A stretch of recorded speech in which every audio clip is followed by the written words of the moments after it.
Do you know why most people fail to get views on YouTube Shorts?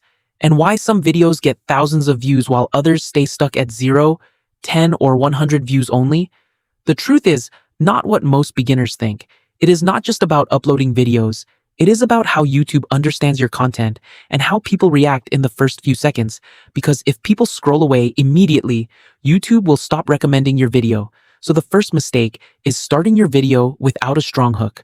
For example, if you start by saying, "Hello guys, welcome to my channel," most people will scroll away. But if you start by asking a strong question like, "Why are your YouTube Shorts not getting views even when your content is good?" people will stay because their brain wants an answer. Then, the second mistake is ignoring title and description, because YouTube uses those to understand what your video is about. So, if your title is something weak like "My New Video," YouTube has no idea who to show it to. But if your title is clear, like "How to Get More Views on YouTube Shorts Fast," then the algorithm starts pushing it to the right audience. And another important thing is watch time. Because if people only watch 3 seconds and leave, YouTube thinks your video is not interesting, so it stops recommending it.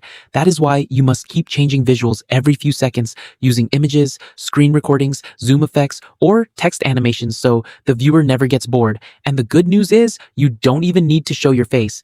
You can build a faceless YouTube channel using voiceover, stock videos, screen recordings, and simple editing apps like CapCut or VN. And this method is used by many successful creators today because it works very well.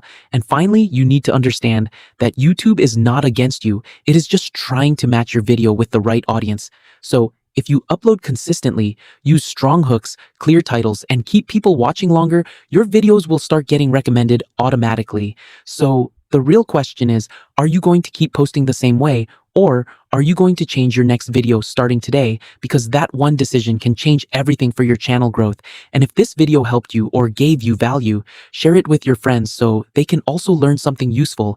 And don't forget to like the video, leave a comment with your opinion or what you want to learn next, and make sure you subscribe so you don't miss our next videos, because your feedback in the comments will help us know exactly what content to create for you in the next video.